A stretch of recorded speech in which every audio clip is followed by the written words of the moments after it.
Hi, I am Eric Phillips. I am a attorney at the Schwegman firm that is based in Minneapolis, Minnesota. Today, I'm excited to lead this conversation about NIL, combining two of my passions, intellectual property law and sports. NIL has been a hot topic, especially in high school and college sports, but it's not new in sports. For example, the Fab Five received sanctions for accepting payments for NIL while playing basketball at the University of Michigan. This also happened to result in one of my favorite ESPN 30s for 30s. Reggie Bush, a famous running back, had his Heisman Trophy stripped for receiving payment for his NIL while playing football at USC. A more recent NIL example is Donald De La Haye Jr., also known as Destroying on his social media accounts, who became famous on YouTube for his football trick shots. The NCAA gave him an ultimatum to demonetize his YouTube channel or lose his amateur status. Destroying chose to continue his YouTube career and now has a net worth of around $5 million from his various social media platforms.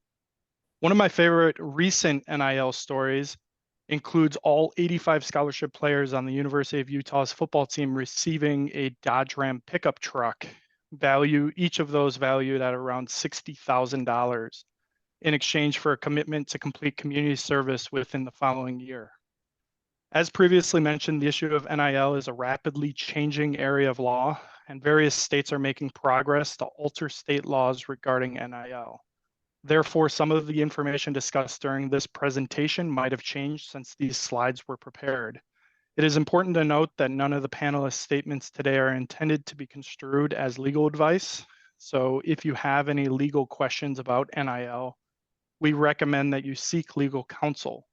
However, if any of the participants have non-legal questions, I will be monitoring the Q&A section to ensure that your queries are answered during today's event. With that said, I'm thrilled to introduce my colleagues from around the United States. Today, you'll be hearing from Pam Huff, who's located in Texas, Jessica McDonald, located in Florida, and Adina Brand, who's located in New Jersey.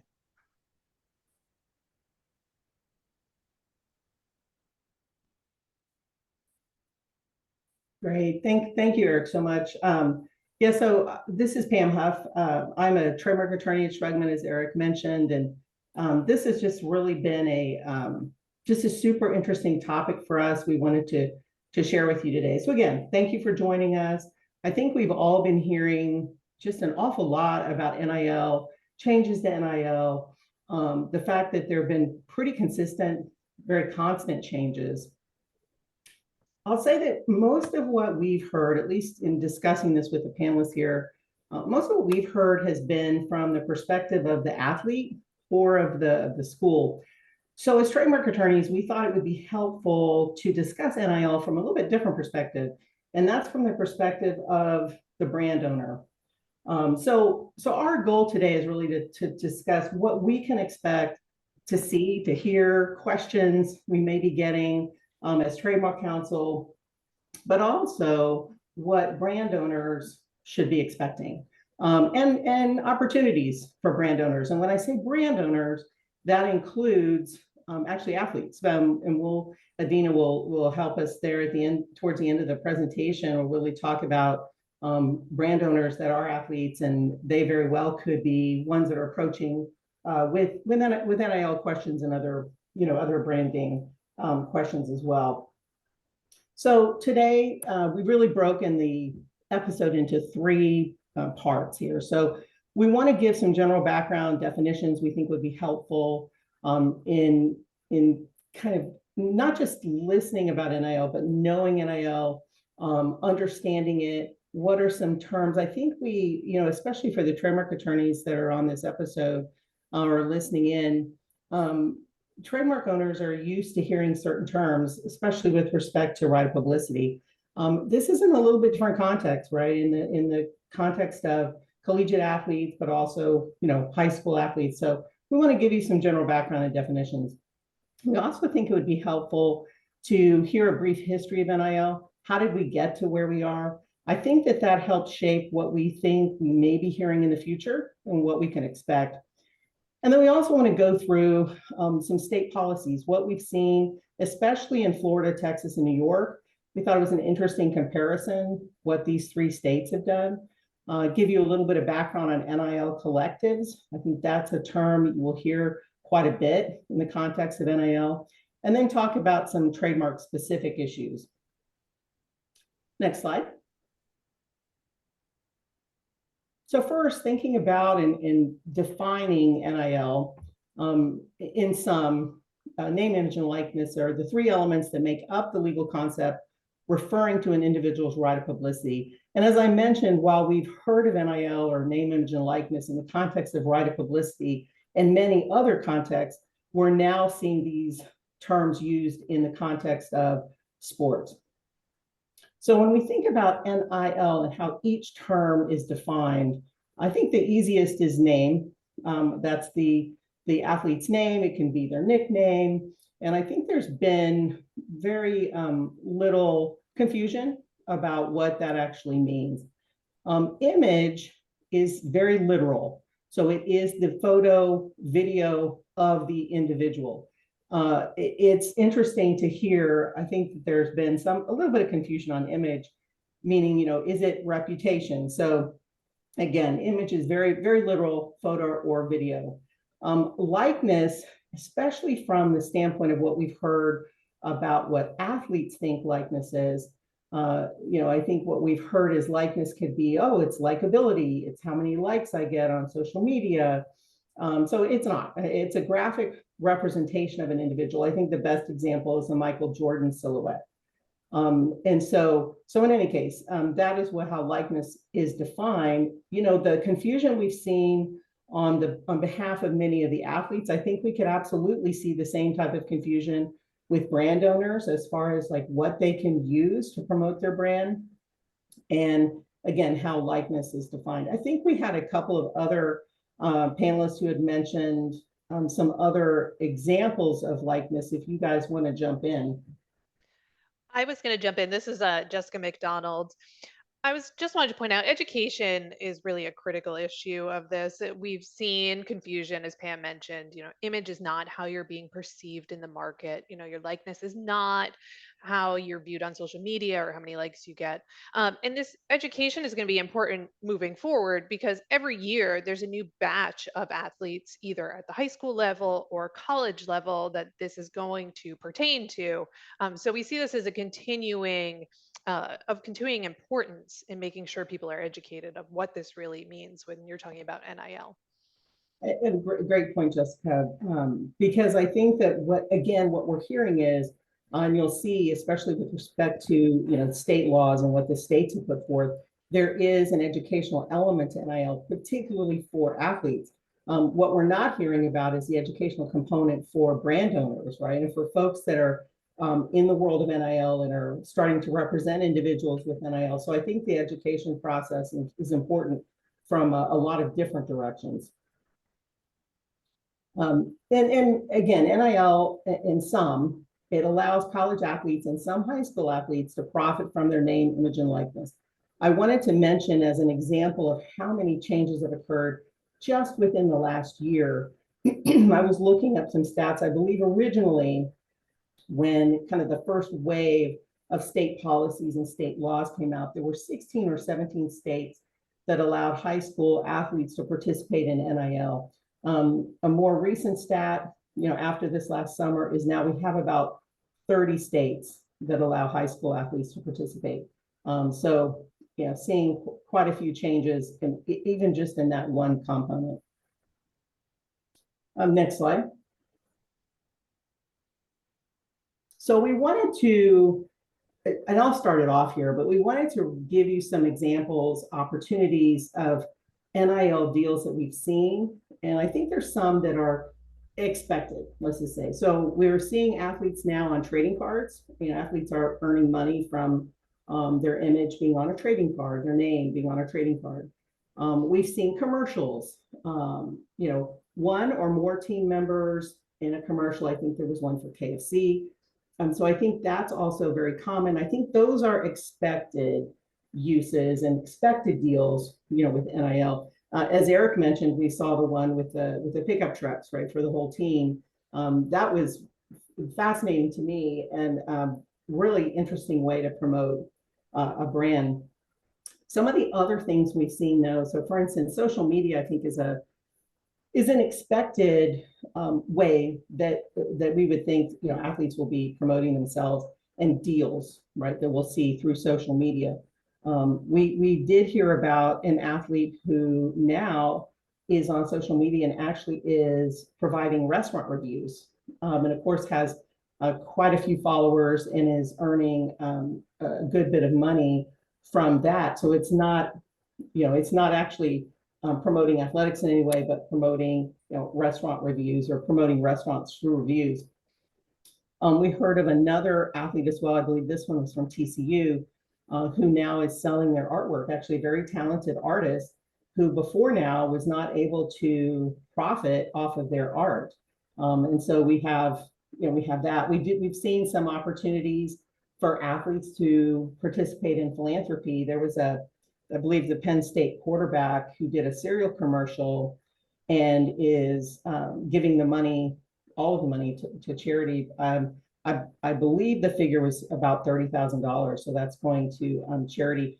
The other one that comes to mind is Ohio State. There was a suit company, Formal Wear, that actually provided each of the athletes with a formal suit, and with the consideration being that they would wear those for, as they entered the stadium for home games.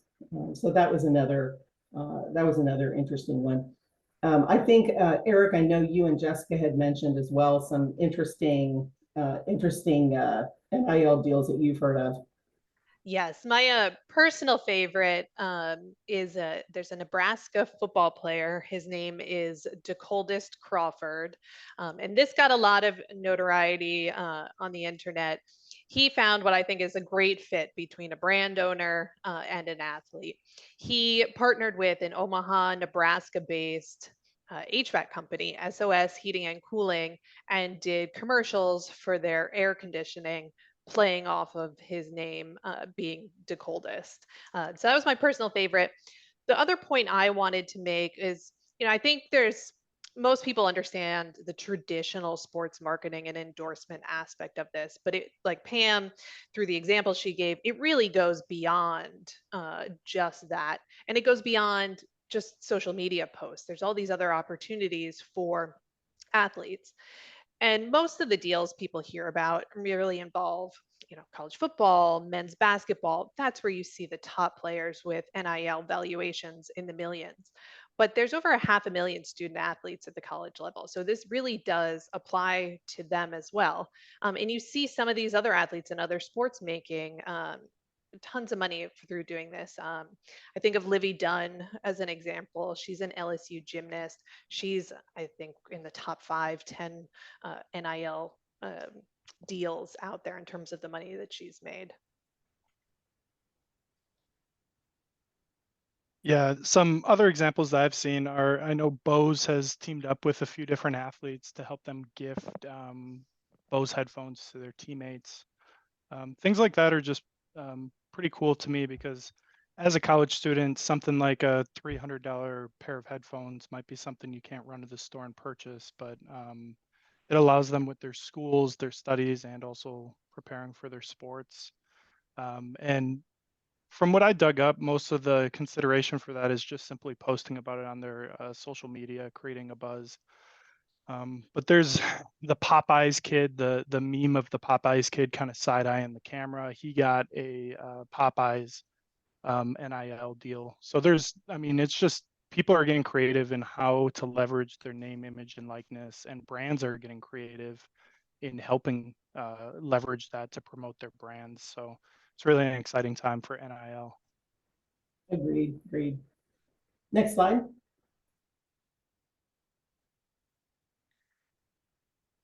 So in this slide, we wanted to go through just a very brief history of NIL. I think it's important to understand sort of the landscape of NIL and where we are at this stage in time to kind of go back and see how this really evolved within the last couple of years. The real critical date here, July 1st, 2021, this was the effective date of the Florida bill that went into effect that allowed for NIL. But if you go back to February of 2019, this is sort of when the more recent history with NIL started. And it was with California. They introduced the Fair Pay to Play Act in February of 2019, allowing student athletes within California to earn compensation by licensing their NIL. That was eventually signed into law later that year in September of 2019. But when it was signed into a law, it was set to go into effect in 2023. So 4 years after passing that California law.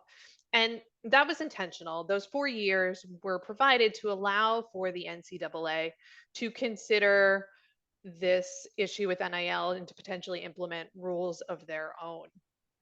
So with California, it really started all the states in motion to consider enacting their own NIL laws because states didn't want to lose out on recruits or athletes going to schools in other states, which did allow for NIL, and losing out where they did not have it.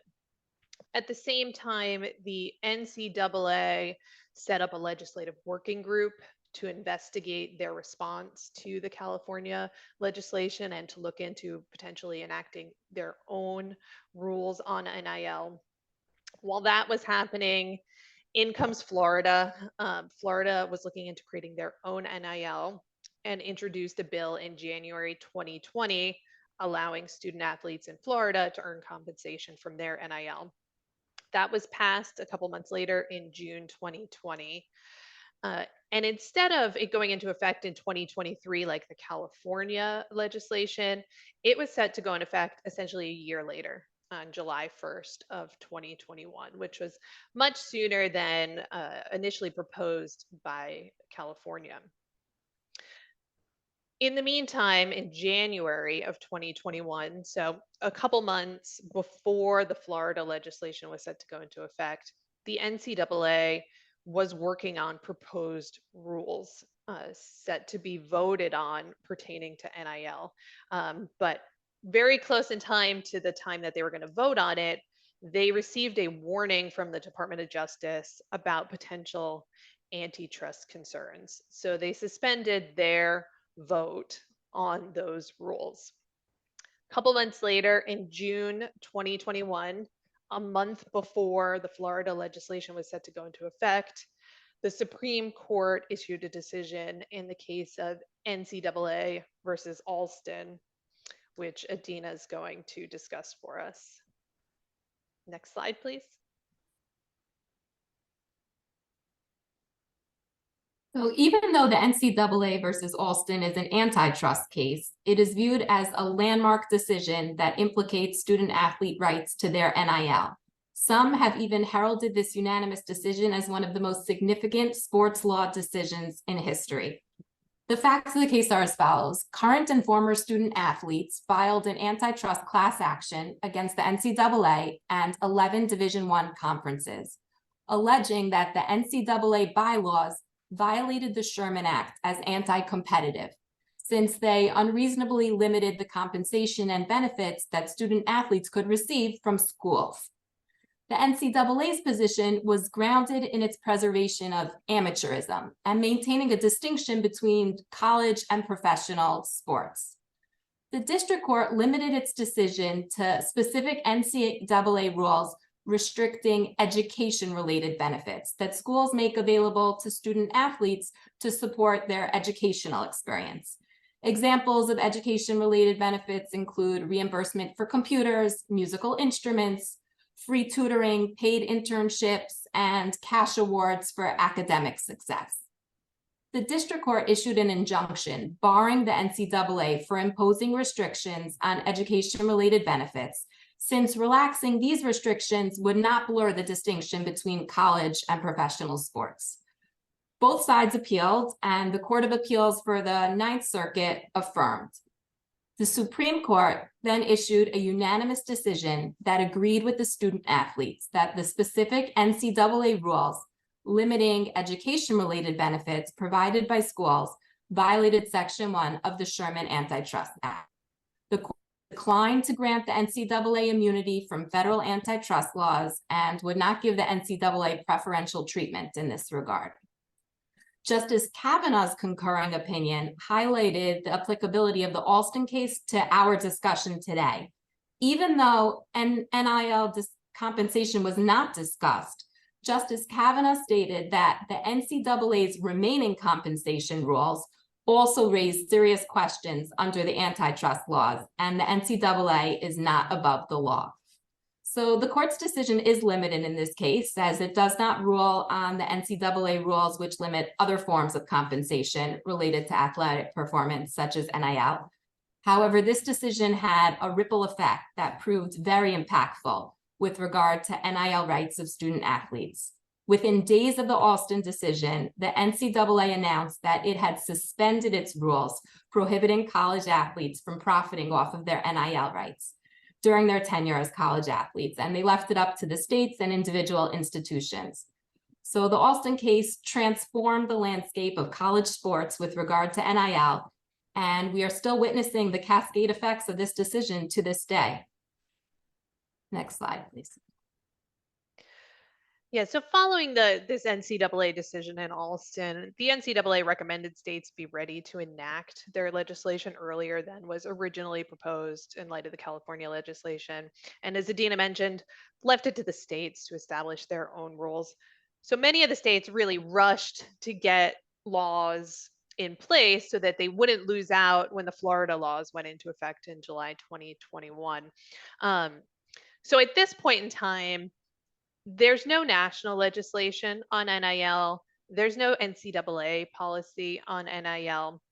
What the NCAA's guidance is, if you're in a state with NIL legislation, then the school within that state has to have an NIL policy that complies with the state law. If you're in a state without NIL legislation, the schools can adopt their own policies. So what that means is we're currently operating in this realm where all the different states have different policies. Many are being revised to pull back on restrictions and change them since the initial legislation. Each school has different policies. And that's the way this is likely to remain until there's potentially some federal legislation creating a nationwide standard on NIL policies. And there has been a couple bills. I think there's been about 4 or so to date that have been introduced. So I think with that, it's important to understand as either an athlete or a brand owner that wants to work with an athlete to understand what the school's specific NIL policy is and the state's policy, where the athlete is that you are interested in working with, or if you're an athlete yourself, because there are such variations amongst all the policies. We wanted to highlight on this slide some of the common trends among NIL policies. Again, these are going to differ completely dependent on the state, and we'll get into some state-specific policies just to highlight those differences.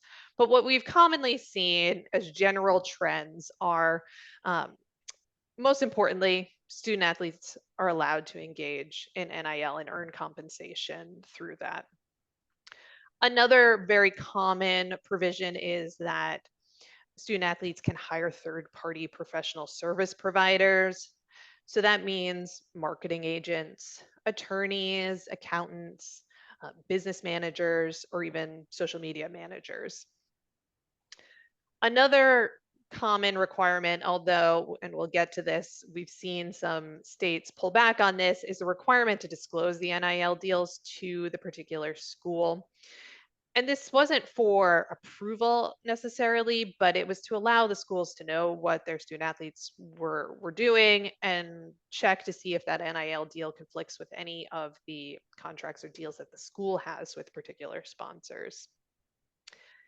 And then the last one, very common amongst a lot of these policies, is prohibitions on engaging in NIL for certain types of products. So most commonly, we're talking about banned substances, illegal drugs, tobacco, adult entertainment, gambling. With alcohol, it really is going to depend on the individual policy. We've seen some schools ban it altogether. Other policies allow for student athletes who are over the age of 21 to partner with alcohol brands. Sometimes they're allowed to for beer and wine, but not hard liquor. So again, it's going to vary amongst these policies. So it's really critical to understand what it provides for. All right, next slide. So like I said, we wanted to highlight some of the different provisions different states have, just to give you an idea of how these differ. So I'll kick it off with Florida. Florida's been one of the most progressive states with NIL, at least at the college level. We discussed the initial legislation. With the rapid pace of change of NILs, Florida found their original legislation to be too restrictive. So they actually passed another bill in February of this year, revising their initial legislation, pulling back on a number of restrictions. And then what's common amongst a lot of state policies, they require certain workshops as well for the students. So financial literacy, life skills, entrepreneurship, just so the student athletes are really educated on this. But in terms of what they pulled back on, it's sort of interesting to see the changes that they have.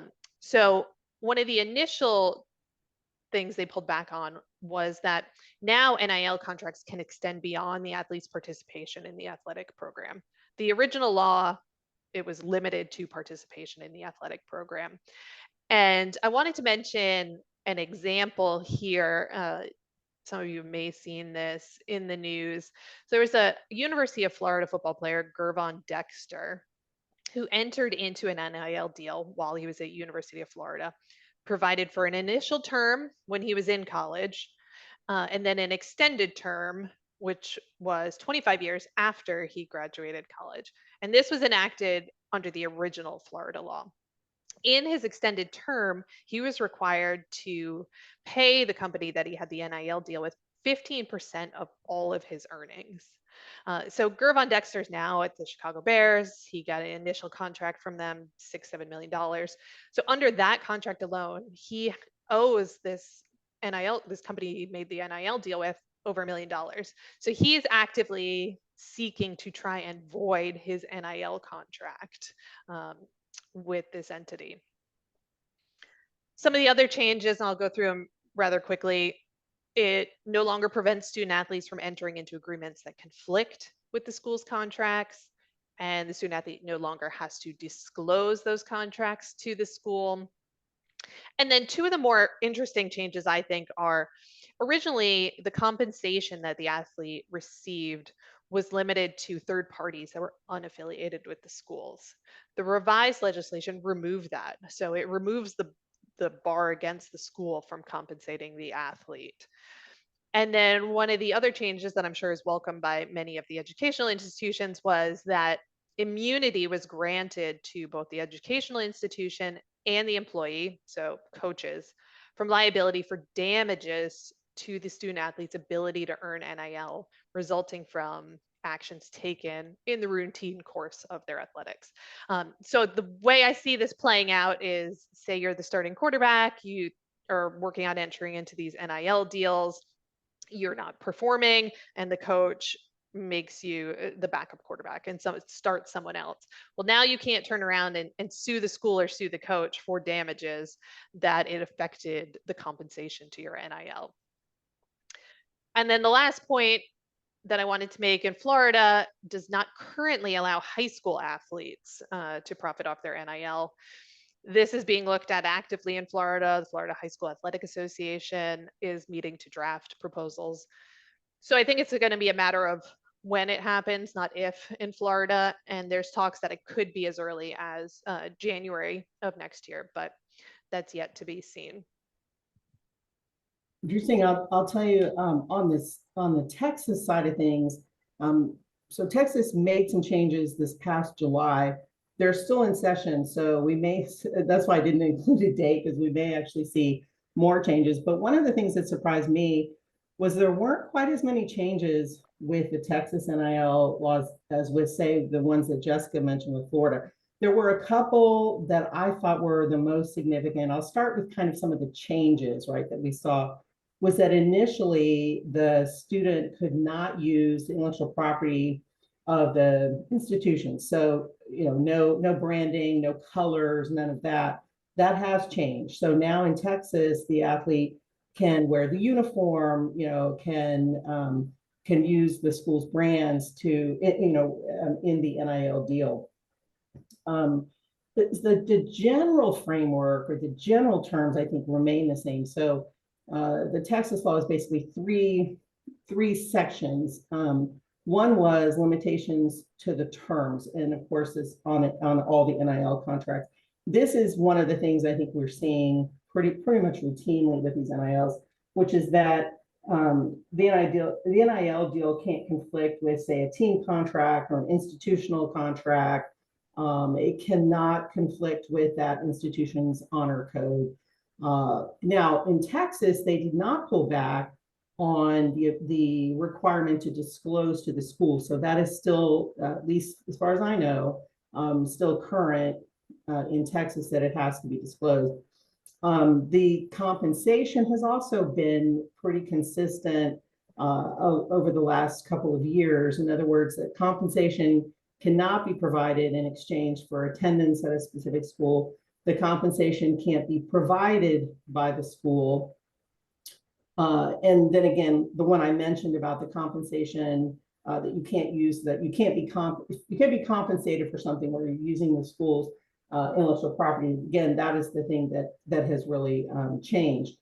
The prohibitions is one of the things that I was surprised not to see Texas pull back on, because Texas's restrictions were a little broader, and actually was criticized initially when it first came out, because the prohibitions, as Jessica mentioned in the prior slide, say with tobacco and gambling, in Texas does extend to all alcohol. It extends to e-cigarettes.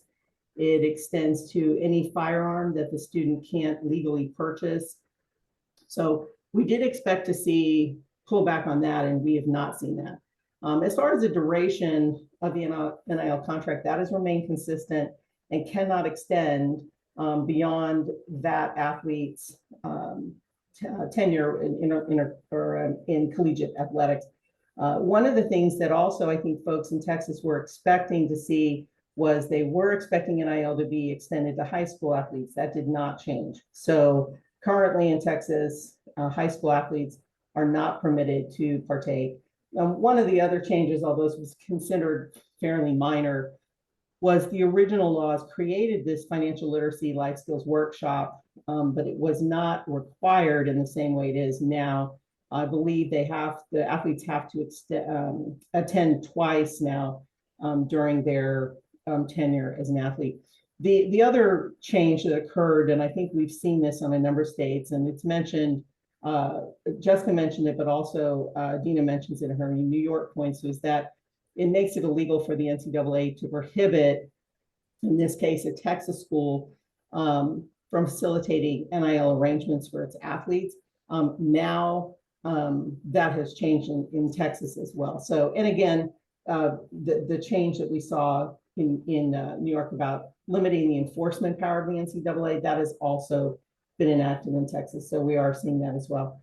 Again, this is going to be an area we predict that will change pretty consistently. And again, from the brand owner's perspective, I think we just have to be watching and making sure that we're up to date with, what, as a brand owner, what we're permitted to do, and how to move forward with the contract, what can actually be promoted by an athlete as well. Pam, there is a question regarding Texas. So Guy Manning asked, please address how the rules, particularly Texas, affect non-academia athletes such as rodeo stars. I don't know. That's that's an interesting question, but I've not seen anything about that. I think obviously would have to be, okay, so let me take a step back. My understanding from, say, most of the rodeo stars is that it's not something that is facilitated through a university. So the ones that I'm aware of that are getting paid are, have been paid before, receive compensation for all kinds of, say, rodeo activities. I think the difference will be if it is something, and I'm sure there's probably a school in Texas where it is facilitated through the school. I'm just not aware of it. If it was facilitated by the school, then I think all these NIL rules would apply to that type of athletics, just as it would to many of the other athletics that Jessica was mentioning. And I think that's the one thing that gets buried a little bit with NIL, is that you hear all about the football and to some extent basketball and baseball, but you don't really hear about all of the other athletics that are included. So if it is something that is being sponsored through the university, or it's being facilitated by the university, then the NIL will apply. So, and again, I haven't read anything specific. I just know that I have friends who have kids who participated in rodeo activities, and they've received compensation for, say, winning their division. And these are actually high school athletes that have received the compensation. But again, it's not something that's being facilitated by the schools. I'll just jump in with regard to New York. This past June, New York amended its law, and Pam already highlighted most of the points that I was going to make with regard to these changes. Number one, the law is more permissive when it comes to schools supporting, facilitating, enabling NIL activities. Also, as in Texas, the law prevents the NCAA from enforcing its rules. It can't entertain complaints, investigations, or any other adverse action against a school for its involvement in NIL activity. And notably, in contrast to Florida and Texas, in New York, the law NIL does apply to student athletes after they've completed, the high school athletes after they've completed their sophomore year. So that's a difference between them. And next slide. We wanted to touch briefly on NIL collectives. It's something that's in the news a lot lately, and I think it's important to understand in the universe of NIL. So just briefly on these, we could probably spend a whole episode just on NIL collectives.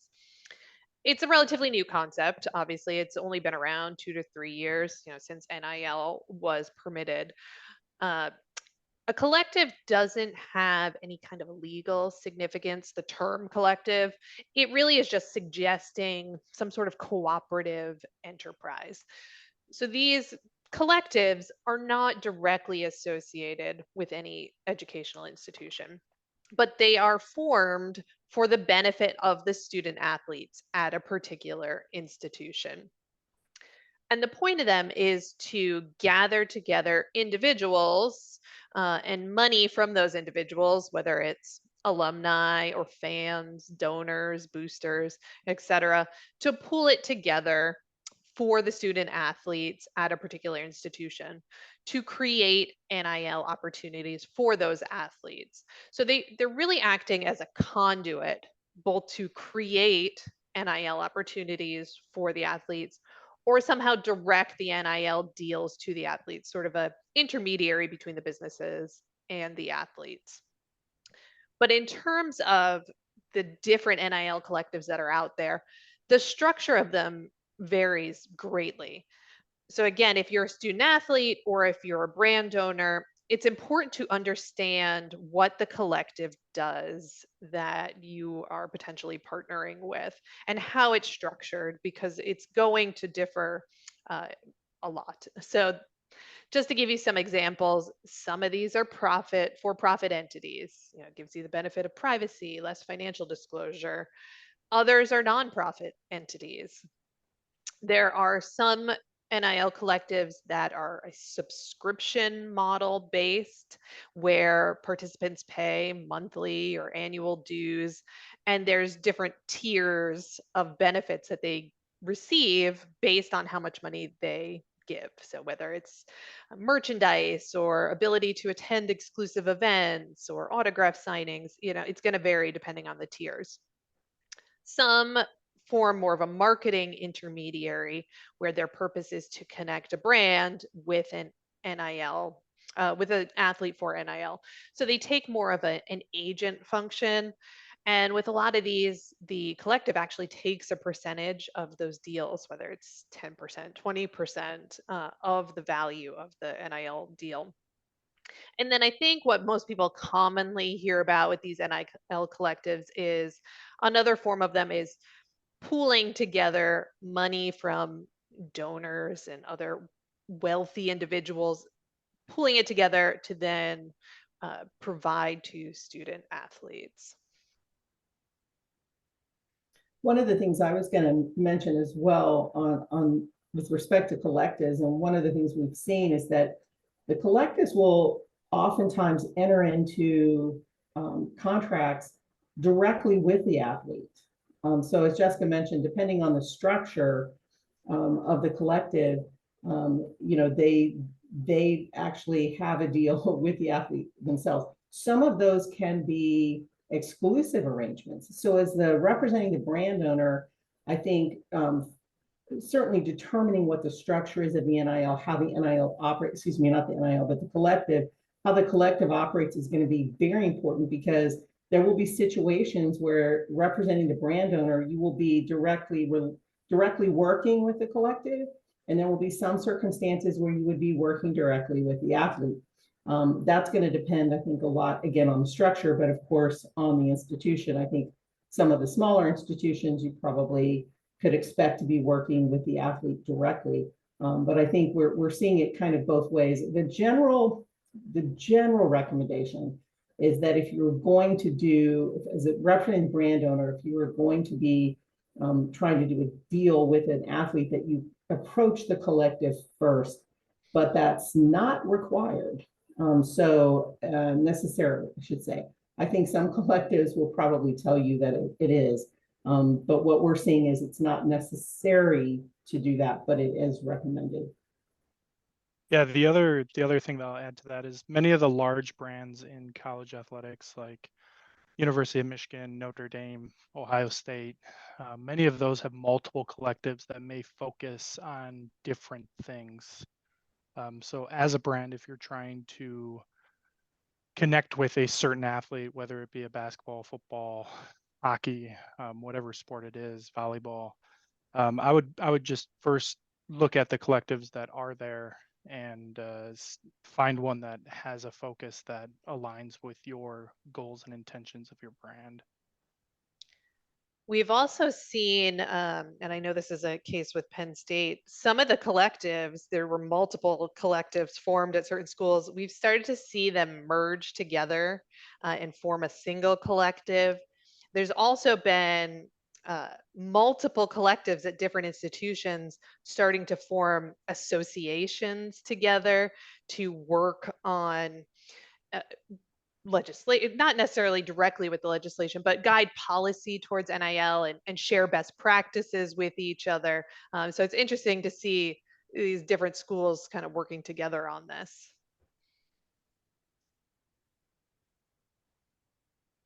Next slide.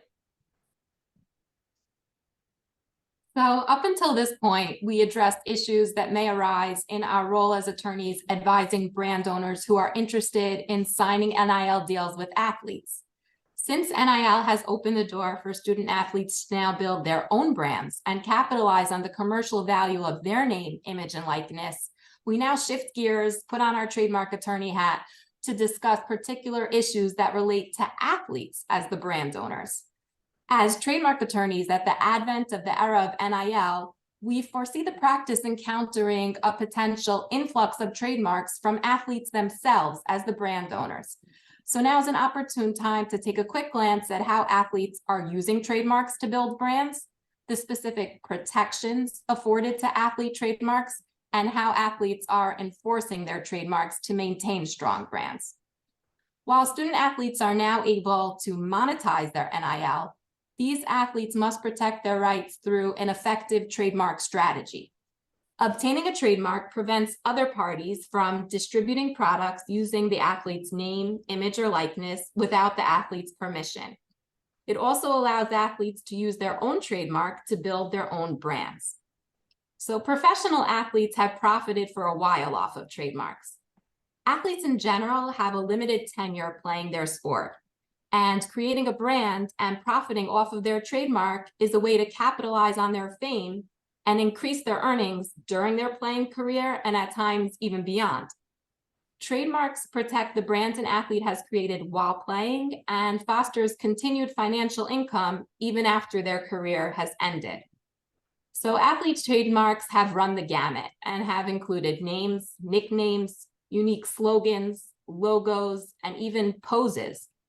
Companies then pay large sums to license the use of the athlete trademark for use on various types of merchandise.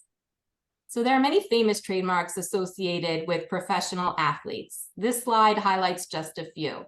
But Shaquille O'Neal is known as the master of building a brand that long surpasses his term as a professional athlete and continuously enforcing his brand against infringers.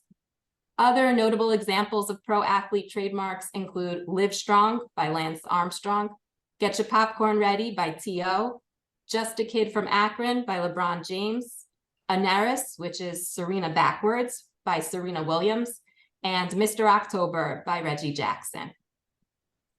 Next slide, please.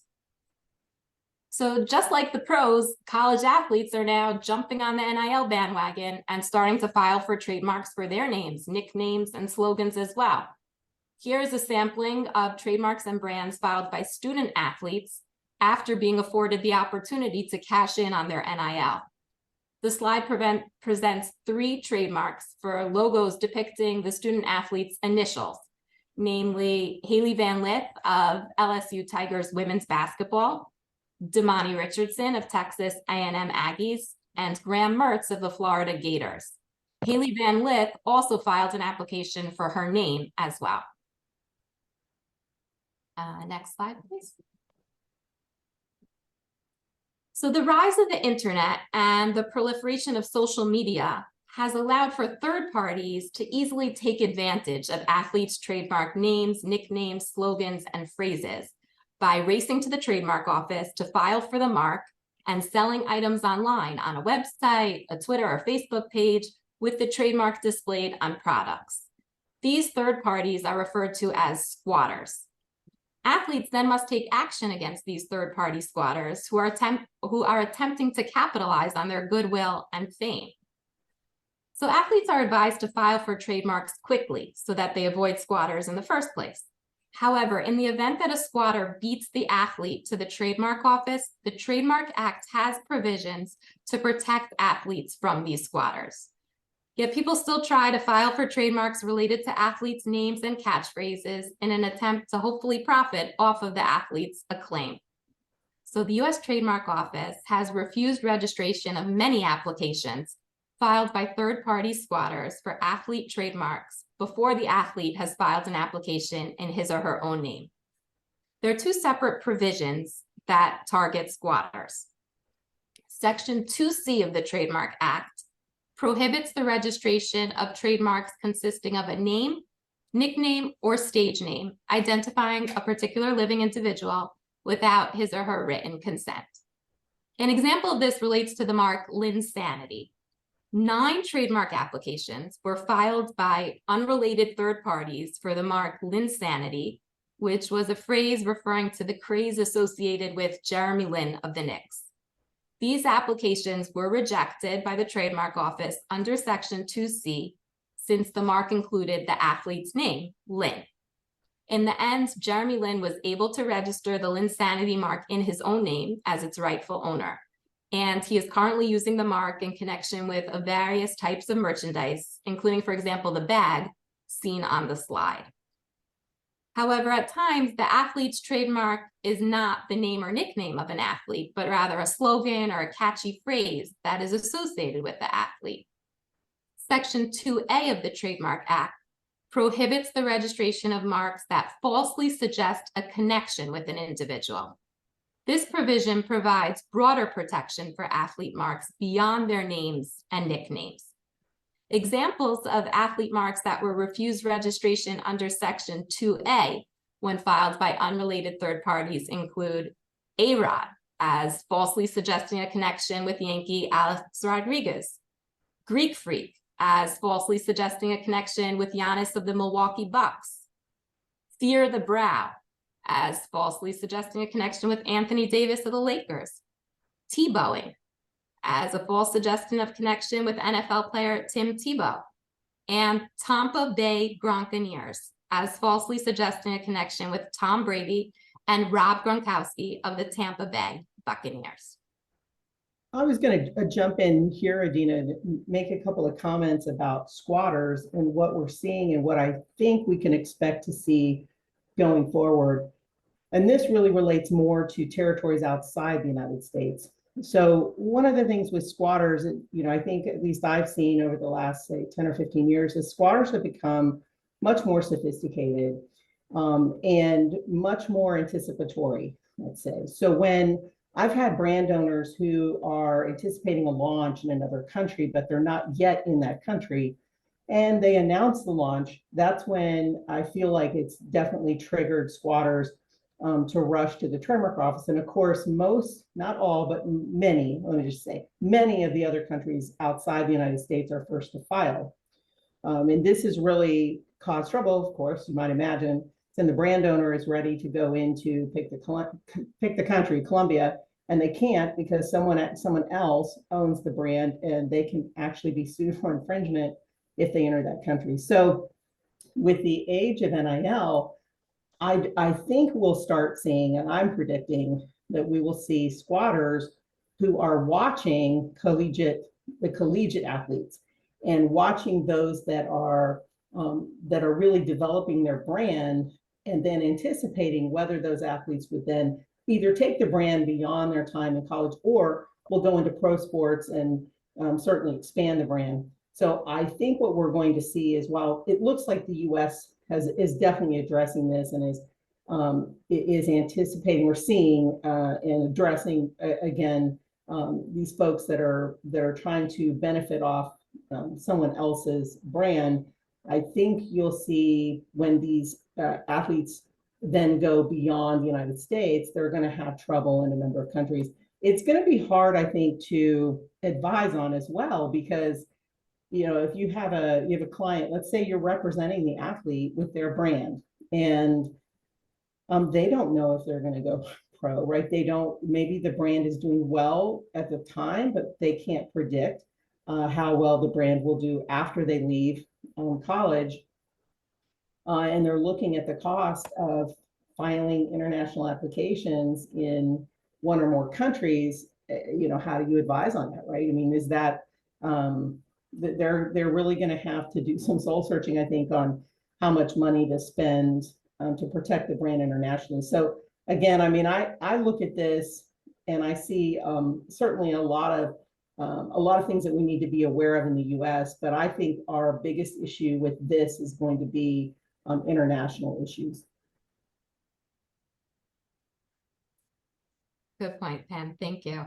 Next slide, please. So as Pam anticipates, attempts to profit from the celebrity status of athletes are not limited to the pros, and squatting has already surfaced in the arena of college sports as well. One such example relates to the Texas A&M player Johnny Manziel. In 2012, an unrelated third party filed a trademark application for Johnny Football and was refused registration under Section 2C of the Act since the mark included Johnny Manziel's nickname. In 2013, Johnny Manziel filed for the mark Johnny Football for clothing and athletic apparel, and he maintains an active registration to date. Next slide. So the last topic with regard to athletes as the brand owners relates to enforcement of their brands. Athletes are celebrities and public figures that are cast into the public eye, and therefore they acquire tremendous amounts of brand recognition. Their commercial success and brand recognition due to the media coverage creates powerful protection for athlete trademarks. Additionally, athletes, due to their status, have the ability to sue or settle with infringers. Athletes have deep pockets and they can act on any potential infringement. An example of this is NBA player Giannis, who in just the past 2 years has filed over 50 lawsuits against trademark infringers. So athletes, as a result of their celebrity stature, can many times stop infringers without even filing a lawsuit by sending cease and desist letters. The infringers do not stand a chance financially against the pro athletes, and they do not have access to the same resources in terms of legal teams to defend them. So more often than not, when a cease and desist letter is sent or a settlement is offered, these infringers oblige. So the powerful enforcement practices that athletes have at their disposal strengthens athletes' trademark protection and helps them foster a very strong brand. For example, like we mentioned earlier, Shaq built a brand that lasts long after his tenure as a pro athlete due to his trademark registrations and his diligent enforcement actions against infringers. Athlete marks are also afforded an additional protection because many times they're considered famous marks, and the claim for trademark dilution only applies to famous marks. It's an extra protection that can be asserted even in cases where there's no likelihood of confusion. A claim of dilution often manifests in situations where a third party either files for a trademark protection or uses the mark that is related to an athlete in order to tarnish the athlete's reputation. So this additional protection for famous marks shields athletes from third-party use of their trademark name, image, and likeness in a way that the athlete would disapprove of. Next slide, please.